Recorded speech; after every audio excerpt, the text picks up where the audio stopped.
Fui una esposa infiel. Usé un segundo teléfono para engañar a mi esposo con mi compañero de trabajo. Pero él descubrió todo y planeó una venganza fría que me mató lentamente. Si te gustan las historias de traición y venganza, dale me gusta al vídeo. Suscríbete al canal y activa la campanita para recibir notificaciones de nuevas historias. Mi nombre es Camila. Tengo 28 años y hasta hace poco mi vida parecía perfecta para los forasteros. Era gerente de marketing en una empresa respetada, tenía un matrimonio estable, vivía en una hermosa casa y frecuentaba los mejores restaurantes. Mi marido, Andrés, 30 años, es contador en una multinacional, metódico, inteligente y la verdad, absolutamente predecible. Siempre supe que era especial, hijo único, heredero de una buena fortuna que llegaría a los 35 años. Desde que nos conocimos, todo parecía un cuento de hadas, al menos para él. Para mí, la historia fue diferente. Había algo dentro de mí que no sentía completo, una inquietud que poco a poco iba creciendo. Al comienzo de nuestra relación, realmente me sentí amada. Andrés siempre estuvo atento, nunca le faltó nada material. Pero, con el paso de los años, esa atención se volvió rutinaria, como si me hubiera convertido en una hoja de cálculo de Excel más en su vida. Fue un amor protocolario, sin sorpresa, sin emoción. Empecé a sentirme como si fuera solo un engranaje en la bien organizada máquina de la vida que él tan cuidadosamente planeó. Pensaba en inversiones, viajes largos en 5 años, niños programados con plazos y metas. Yo, por dentro, me sentía asfixiada. No podría decir eso en voz alta. Sería egoísta, ¿verdad? No ayuda que, desde la universidad, siempre me hayan visto como normal con otras mujeres. Nada extraordinario, solo una chica agradable con una sonrisa fácil. Cuando me casé con Andrés sentí que de alguna manera había ganado. Fue deseado, exitoso, admirado. Estar a su lado me daba una falsa sensación de superioridad. Pero la realidad de nuestras vidas era mucho menos glamorosa que la que mostrábamos en las redes sociales. Con cada cena silenciosa, cada fin de semana lleno de tareas planificadas hasta el último minuto, sentía que una parte de mí se desmoronaba. Mis inseguridades empezaron a gritar más fuerte. Me miré al espejo y ya no vi a la joven llena de sueños que Andrés decía amar. Solo vio una sombra, un fantasma moldeado para encajar en el molde perfecto de su vida. Y, como toda sombra, comencé a buscar luz en otra parte. No quería destruir nada. Esa no era mi intención al principio. Pero el hambre de algo diferente, de algo que me hiciera sentir viva de nuevo, creció hasta hacerse imposible de ignorar. Fue en este espacio de vacío y carencia donde entró Rafael. Andrés nunca notó mi vacío porque para él todo estaba bien. Dijo te amo como si dijera buenos días. Compré flores en fechas conmemorativas y pensé que era suficiente. Sabía que él me amaba como podía. Y tal vez fui desagradecido, tal vez el problema fue todo mío. Pero la verdad es que, mientras él se preocupaba por maximizar sus ingresos y planificar su jubilación, yo solo quería vivir. Sentir la sangre correr caliente por tus venas, reír hasta que te duela el estómago, hacer alguna estupidez sin planificarlo. Andrés era guardia de seguridad. Rafael era un riesgo. ¿Fui estúpido? Sí. Pero en ese momento pensé que merecía algo más. Hoy, mirando hacia atrás, sé que nuestras trayectorias estaban destinadas a chocar de forma brutal. No intentaré justificarme. Elegí el camino equivocado. Lastimé a un buen hombre, alguien que confió ciegamente en mí. Y eso, más que cualquier castigo que recibí después, es lo que más duele. Pero antes de juzgar, déjame contarte toda mi historia. Tal vez entiendas por qué hice lo que hice, o tal vez simplemente me odies aún más. De todos modos, después de todo lo que he vivido, estoy acostumbrado a cargar con el peso del desprecio. Rafael era todo lo que Andrés no era. Espontánea, atrevida, llena de vida. Nos conocimos trabajando juntos en un proyecto intenso que requería noches y fines de semana. La convivencia forzada creó una tensión silenciosa entre nosotros. A veces una mirada se demoraba más de lo necesario. Otras veces, una broma tenía un peso diferente. Sabía que estaba coqueteando con el peligro, pero me hizo sentir viva como no me había sentido en mucho tiempo. Era como si una chispa olvidada estuviera a punto de prenderle fuego a todo. Ese viernes, después de un happy hour en el bar de la esquina, la delgada línea que nos separaba se derrumbó. Lo siguiente que supe fue que estábamos solos en el estacionamiento. Rafael me jaló fuertemente por la cintura y presionó sus labios contra los míos sin pedirme permiso. Fue un beso urgente, lleno de hambre reprimida. Debería haberme resistido, pero mis piernas simplemente cedieron. Fuimos a su auto, casi tropezándonos con las prisas. Dentro del estrecho asiento trasero, Rafael me tomó con un deseo brutal, como si hubiera estado esperando esto durante meses. No tuvo piedad. Me dio la vuelta, me jaló, me usó sin ninguna ceremonia. Fue intenso, sudoroso, crudo. Cuando pensé que iba a parar, simplemente me reposicionó y empezó todo de nuevo, sin siquiera darme tiempo para respirar. Me encontré completamente entregada, gimiendo sin control, incapaz de pensar en otra cosa que no fuera lo que él me estaba haciendo. Cuando finalmente terminó, apenas podía moverme. Todo mi cuerpo temblaba y mis partes íntimas estaban en carne viva e hinchadas, pero, no de una manera poco saludable, nunca me había sentido tan satisfecho en mi vida. Me encantó su agarre e intensidad. Estaba demasiado delicioso. Me senté en el asiento del auto, exhausta, tratando de recuperar el aliento mientras me arreglaba la ropa. Rafael me miró como si hubiera ganado una guerra, con esa sonrisa pícara que me revolvía el estómago. Me sentí sucia y viva al mismo tiempo. El teléfono vibró en el bolsillo de mi bolso. Era un mensaje de Andrés. Buenas noches, amor. Te amo. El golpe de la realidad me golpeó como un martillo en el pecho. La vergüenza fue tanta que tuve que correr al baño del bar a llorar en silencio, sintiéndome la peor persona del mundo. Durante los días siguientes, la culpa me carcomió, pero el recuerdo de lo que había sucedido en el coche me persiguió como una obsesión. En casa evitaba a Andrés. En el trabajo, el toque de Rafael en mi mano fue suficiente para que todo mi cuerpo respondiera, desesperado por más. Y aunque sabía que me dirigía directamente al abismo, me sentí incapaz de detenerme. Rafael se convirtió en mi adicción, la adrenalina, el riesgo, la sensación de ser deseado con una intensidad que Andrés nunca fue capaz de brindarme. Era una dependencia tan fuerte que me cegó ante las consecuencias. Poco a poco comencé a vivir una doble vida. Por las noches era la esposa perfecta. Besaba a Andrés en la frente y fingía amarlo. Durante el día era la amante insaciable de Rafael, viviendo momentos robados en hoteles baratos, baños de restaurantes, estacionamientos. Ya no sabía quién era. Y cuanto más profundizaba en este infierno que creé, más difícil era imaginar volver a la vida tibia que tenía antes. Era como si, después de probar ese tipo de deseo brutal, nunca más pudiera conformarme con menos. Con el paso de los meses, Rafael empezó a sembrar ideas en mi cabeza. Al principio hubo comentarios sutiles: te mereces más, él nunca te hará realmente feliz, imagínate lo que podríamos construir juntos. Poco a poco, estas palabras ganaron peso, como veneno que se filtra en las grietas de mi matrimonio. Ya no veía a Andrés como un marido, sino como un obstáculo.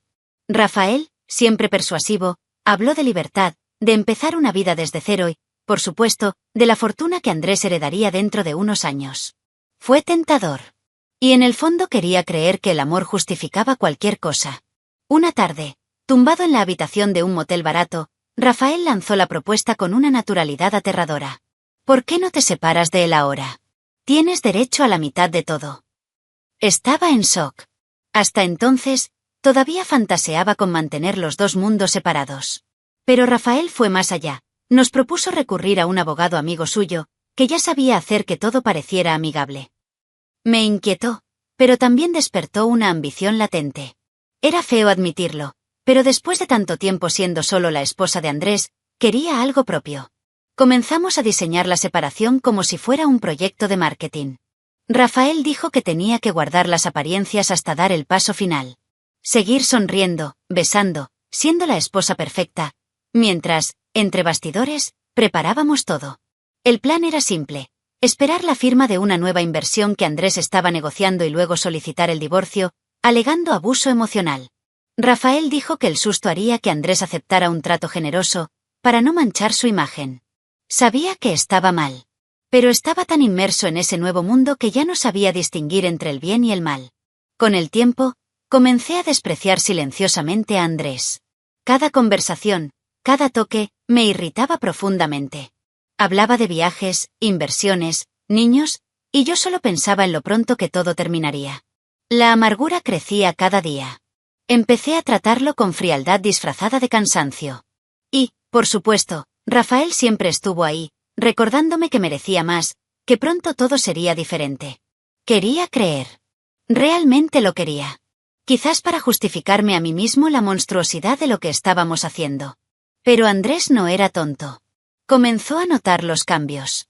La forma en que evitaba sus miradas, cómo pasaba más tiempo fuera de casa, cómo inventaba excusas poco convincentes para no hacer planes juntos. De vez en cuando veía la mirada en sus ojos, una mezcla de tristeza y desconfianza, y algo dentro de mí se estremecía. Pero lo ignoré.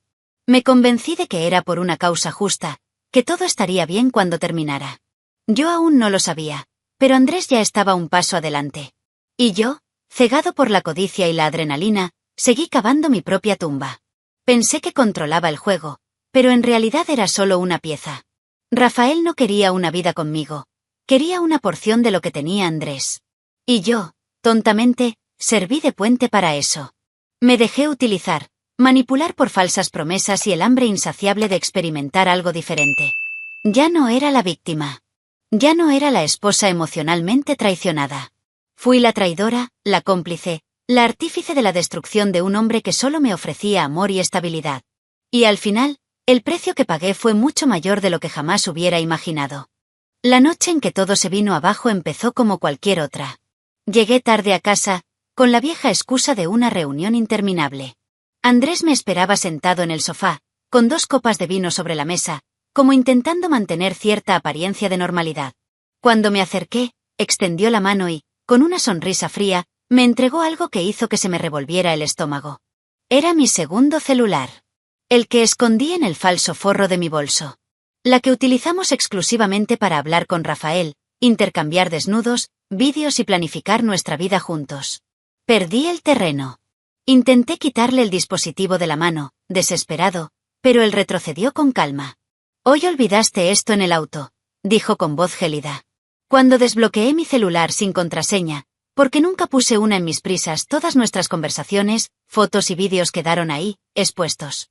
Desnudos explícitos, vídeos de encuentros en moteles y hasta un vídeo que yo misma grabé una mañana, tumbada al lado de Andrés, tocándome en silencio y enviándoselo a Rafael. El sentimiento de asco conmigo mismo era tan grande que tuve que apoyarme en el respaldo de la silla para no caer. Andrés no gritó. No hubo ningún escándalo. Simplemente puso sobre la mesa un sobre grueso con huellas de todo. Huellas, registros de hotel, recibos de transferencia, fechas que coincidían con mis excusas. Era como si hubiera armado un rompecabezas con cada pieza de mi traición. Quería ver hasta dónde llegarías, dijo, sin siquiera levantar la voz. Cada palabra fue un golpe seco y cortante. Intenté balbucear una defensa, pero la evidencia era abrumadora. No había nada que decir. Estaba atrapada, desnuda en mi propia vergüenza. La peor parte fue cuando dijo que lo sabía todo desde hacía semanas. Que todas esas noches en las que me acosté junto a él fingiendo amar, él ya me veía como un extraño. Que todas las palabras de cariño eran, para él, puñales que necesitaba tragar. La frialdad en los ojos de Andrés era aterradora. Había matado el amor que sentía por mí y ahora solo quedaba el desprecio. Tienes 48 horas para salir. Ni dinero, ni excusas, ni Rafael que te salve, decretó. Y luego me dio la espalda, como si yo ya no fuera nada. Al día siguiente me desperté sola en una casa que ya no era mía. Mis cuentas congeladas, mis tarjetas bloqueadas, mi nombre sucio. ¿Rafael? Rafael ya había sido despedido esa misma mañana. Andrés, con sus contactos discretos, lo aseguró sin siquiera ensuciarse las manos. Llamé a Rafael decenas de veces, le envié mensajes suplicando, pero simplemente desapareció. Ahora era un pedazo roto que ya nadie quería recoger. Lo único que me quedó fue el sabor amargo de la humillación y el eco ensordecedor de mi fracaso. Caminé por las calles como un fugitivo, sosteniendo una maleta vieja y tratando de no desplomarme. La gente me miraba, algunos con lástima, otros con desprecio. Yo, que alguna vez fui la esposa perfecta a los ojos de la sociedad, ahora era solo una sombra, una vergüenza andante. Con cada paso, sentí el peso de mis decisiones aplastando mi pecho. Y lo más cruel es saber que pude haber parado, pude haber elegido otro camino. Pero elegí hacer trampa. Elegí destruir. Y al final terminé destruyéndome solo a mí mismo. Andrés nunca fue un hombre impulsivo. No gritó, no rompió nada, no me humilló delante de los demás. Su venganza fue planeada, fría, meticulosa. La mañana después de mi expulsión, descubrí que todas nuestras cuentas conjuntas habían sido cerradas y que mi nombre estaba bloqueado de cualquier acceso financiero. Me cancelaron el alquiler de mi auto corporativo, pagado por Andrés. Mi tarjeta de crédito, también a su nombre, dejó de funcionar en la caja de un supermercado mientras intentaba comprar algo de comer. El sentimiento de impotencia era absoluto. Poco después llegaron los ataques sociales. Semanas antes, Andrés ya había reunido a nuestros familiares y amigos cercanos, presentando con calma pruebas de mi traición. Cada foto, cada vídeo, cada mensaje. Mi nombre se convirtió en veneno entre ellos. Amigos durante años cortaron el contacto de la noche a la mañana. Mis propios padres, horrorizados, me llamaron preguntándome si era verdad. Ni siquiera pude poner excusas. Rafael, el cómplice de mi caída, se convirtió en fantasma. Desapareció sin dejar rastro, sin siquiera enviar un mensaje de apoyo o arrepentimiento. Pero Andrés no se quedó ahí. Con la influencia que tuvo en la empresa donde trabajaba Rafael, aseguró que lo despidieron por conducta inapropiada, un término suave para el infierno que vendría después. El currículum de Rafael quedó empañado y su reputación destruida en el mercado. Las empresas le cerraron las puertas sin siquiera dar motivos. La ciudad parecía demasiado pequeña para la magnitud del escándalo. Sin trabajo, sin credibilidad, Rafael comenzó a vender sus pocas posesiones para sobrevivir. ¿La ironía? El hombre que me prometió el mundo ni siquiera podía pagar el alquiler. Supimos porque los rumores viajan rápido que Rafael intentó demandar a Andrés por acoso moral y persecución, pero el intento fue un tiro en el pie. Andrés, siempre por delante, ya había reunido testigos y pruebas de que Rafael y yo conspiramos para obtener ventajas económicas. El caso se cerró incluso antes de comenzar. Rafael perdió lo poco que le quedaba de dignidad y tuvo que abandonar la ciudad a toda prisa. Dicen que se fue al interior, para empezar de nuevo su vida lo mejor que pudiera. No volví a saber de él. Ni siquiera quería saberlo. Ya era demasiado tarde para arrepentirse. En mi caso, intenté empezar de nuevo, pero fue como intentar construir algo sobre cenizas. Sin dinero, sin amigos, sin amor, lo único que me quedaba era la constante compañía de la vergüenza. Conseguí un trabajo malo y mal pagado donde nadie me conocía. A veces miraba a mis colegas y me preguntaba si algún día volverían a verme como una persona normal. En el fondo, lo sabía mejor. Porque más que ser traicionada, más que ser abandonada, me había traicionado a mí misma. Y esta herida no sana con el tiempo. Simplemente se vuelve más pesado. Andrés no necesitó alzar la voz ni ensuciarse las manos. Su venganza fue silenciosa, calculada, letal. Mientras yo me hundía, él floreció. Supe por terceros que empezó a viajar, tomar nuevos cursos y ampliar aún más su patrimonio. Cada victoria suya fue un doloroso recordatorio de mi derrota. E incluso después de todo, no lo culpo. Me destruyó, sí. Pero solo después de que yo mismo le di todas las armas necesarias. Y esa es la verdad más amarga que he aprendido. A veces el castigo más justo es simplemente cosechar lo que siembras.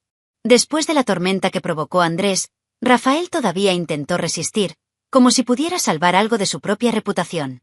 Supe, a través de conocidos mutuos, que se acercó a antiguos jefes y colegas para tratar de explicar la situación. Contó versiones distorsionadas, minimizando nuestra traición, tratando de pintar a Andrés como un marido abusivo y controlador. Pero nadie creyó esa narrativa. La evidencia que Andrés difundió fue demasiado explícita. Fotos, audios, vídeos. No se podía negar. Rafael se convirtió en una broma silenciosa, un paria en el mundo empresarial. Sin trabajo y sin credibilidad, Rafael se sumió en una espiral de desesperación. Empezó a vender sus pertenencias para saldar deudas. El coche deportivo, la moto cara, relojes de diseño. Cada artículo vendido fue una humillación pública. Vi fotos circulando en grupos de WhatsApp, Rafael con la cabeza gacha, firmando papeles de venta en los concesionarios, con aspecto de haber envejecido 10 años en unos meses. Fue triste verlo, y, al mismo tiempo, imposible no sentir un cierto sabor amargo de justicia. El mismo hombre que juró que conquistaríamos el mundo ahora apenas podía permitirse el alquiler de una habitación. Pero la verdadera perdición llegó cuando surgieron acusaciones internas en su contra en su antigua empresa. Andrés había entregado documentos que demostraban que Rafael manipulaba informes para beneficiar ciertos contratos. La investigación interna no solo lo inhabilitó profesionalmente, sino que también abrió una causa penal. Sin dinero para pagar buenos abogados, Rafael llegó a un acuerdo y admitió su culpabilidad a cambio de una sentencia más leve. Aún así, le revocaron su licencia profesional. Nunca más podría trabajar en el campo que amaba. Ese fue el golpe final. En medio de este infierno, Rafael todavía intentaba buscarme. Un correo electrónico breve, lleno de resentimiento y desesperación. Me acusó de haberlo utilizado, de haberlo expuesto, como si yo fuera el único culpable de nuestra caída. Me reí y lloré leyendo ese mensaje. Era irónico. Ambos éramos cómplices, dos tontos que pensaban que podían jugar con la vida de otras personas y salirse con la suya. Ahora solo éramos escombros. No respondí. No porque no tuviera nada que decir, sino porque cualquier palabra sería inútil. Algunos errores no se pueden corregir. Simplemente se entierran. Supe que, después de eso, Rafael se fue a vivir a un pueblito, trabajando como vendedor en una ferretería.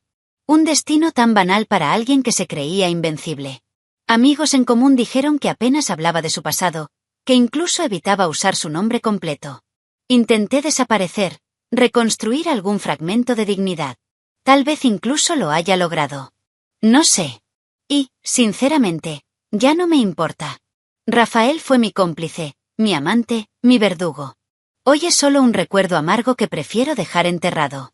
¿Y yo? Vi el desplome de Rafael desde lejos como quien observa un accidente en cámara lenta. No había ningún verdadero placer en ello. Solo tristeza. Un cruel recordatorio de cuán profundo podemos hundirnos cuando elegimos traicionar a quienes más confiaban en nosotros.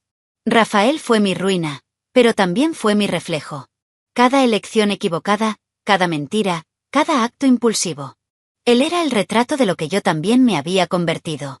Y por eso, al final, no pude sentir lástima por él. Solo una dolorosa conciencia de que éste podría, y tal vez debería, haber sido mi destino también. La caída de Rafael fue solo el comienzo. Mi ruina personal llegó en oleadas, una tragedia lenta y dolorosa. Después de la exposición, perdí mi trabajo. Mi jefe me llamó a la habitación, avergonzado, y me dijo que, a pesar de mis cualificaciones, el impacto en mi vida personal era incompatible con la imagen de la empresa. Salí de allí cargando una caja con mis pocas cosas, sintiendo miradas de lástima y juicio siguiéndome hasta el ascensor. Nunca más volví a conseguir un trabajo en el campo. Mi nombre era sinónimo de vergüenza. Mi currículum parecía manchado con una plancha candente. Intenté volver a casa de mis padres, pero el recibimiento fue todo menos cálido.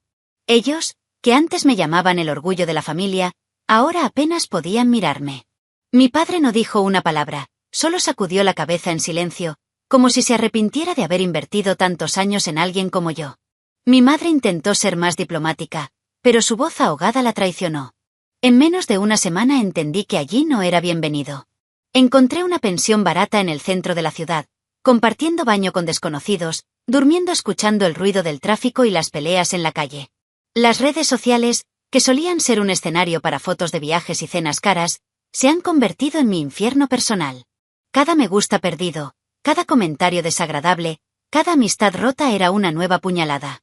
Pasé noches despierto, deslizando el dedo por la pantalla de mi teléfono celular, viendo cómo mi vida se desmoronaba en tiempo real.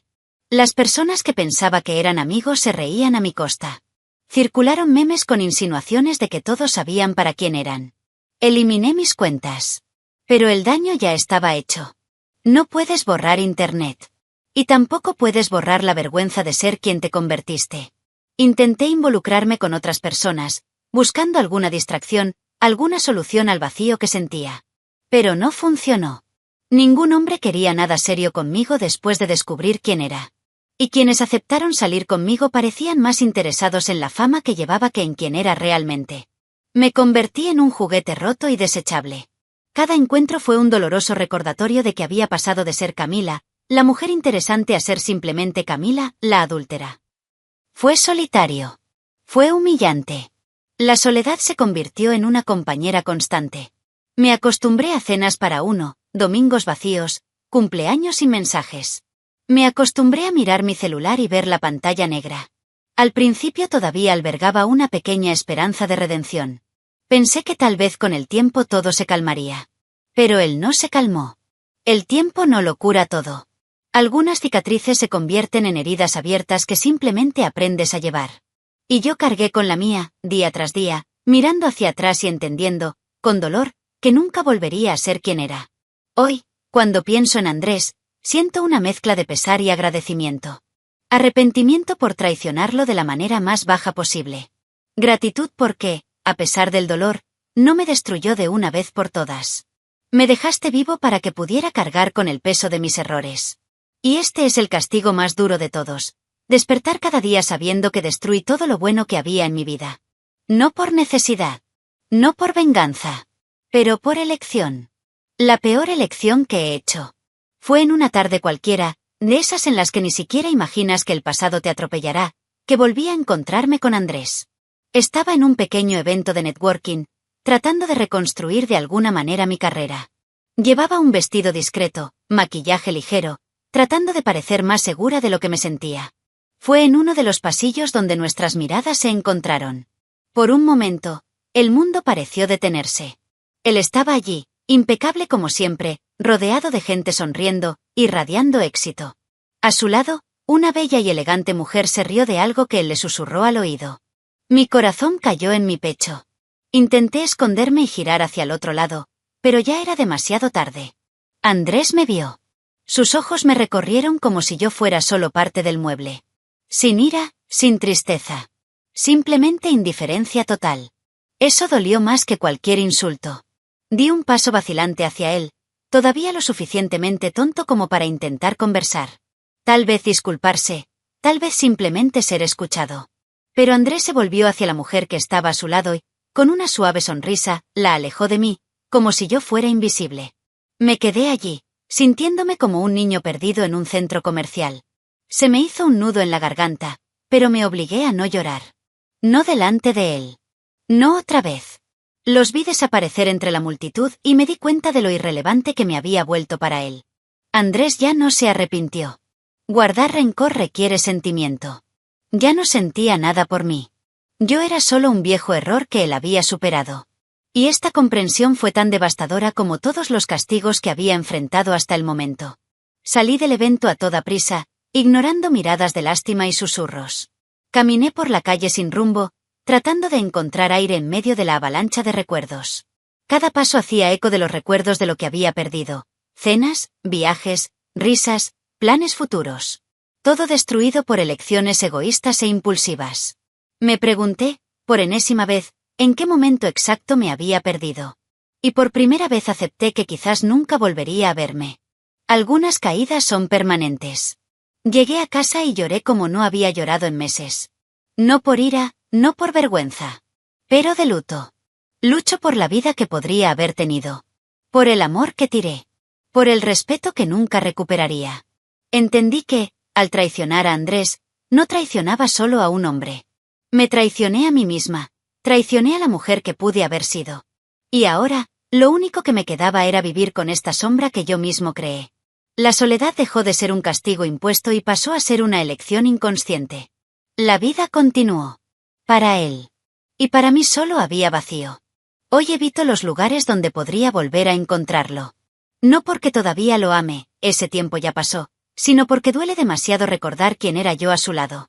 Andrés siguió adelante. Se volvió a casar. Escuché que estás esperando tu primer hijo. Estaba feliz por él. En verdad.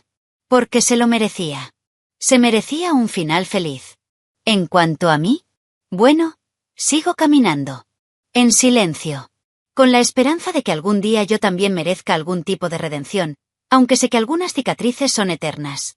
Hoy, mirando hacia atrás, veo que lo que perdí no fue solo un matrimonio o una posición social. Me perdí.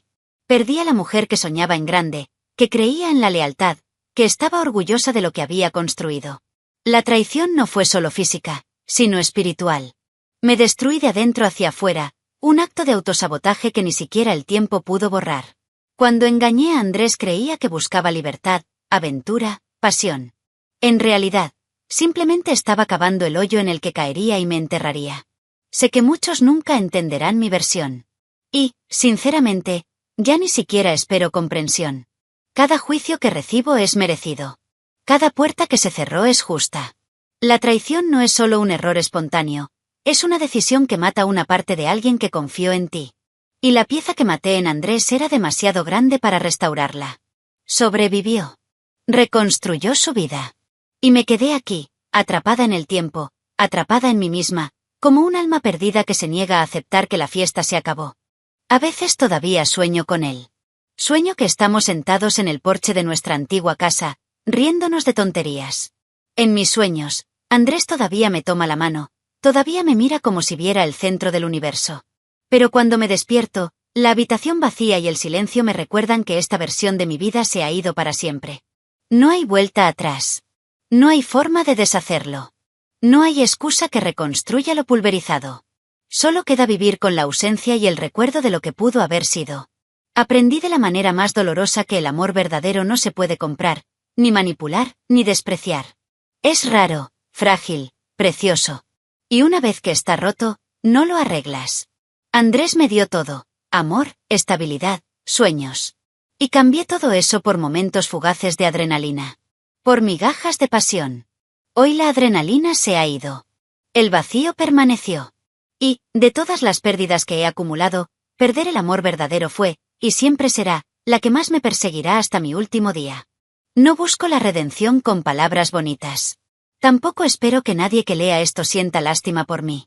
Solo escribo porque, de alguna manera, necesito sacar este dolor. Necesito que alguien, aunque sea un extraño, sepa que reconozco cada error. Que no huyo de la responsabilidad. Que entiendo la gravedad de lo que hice. Y que vivo, cada día, pagando el precio. La vida no perdona traiciones de este tipo. Y si pudiera retroceder en el tiempo, habría tomado decisiones diferentes. Pero la vida no tiene un botón de reinicio. Si piensas en traicionar a alguien que confía en ti, no lo hagas. Por muy tentador que parezca, por asfixiante que sea tu vida actual, piensa en lo que podrías perder. Piensa en lo que vas a destruir. Considere que, a veces, lo que perdemos en una traición no es simplemente otra persona, es nuestra propia alma. Yo perdí el mío. Y ahora camino todos los días cargando el peso invisible de mi propia destrucción. Una sombra de la mujer que alguna vez soñó con ser alguien mejor. Deja tu opinión en los comentarios, dale me gusta al vídeo y suscríbete al canal para recibir notificaciones de nuevos vídeos, y también ayudarnos a llegar a más personas y formar una comunidad. Disfruta y mira una de las historias que van apareciendo a continuación sobre nuevas denuncias de traiciones y venganza. Hasta la próxima.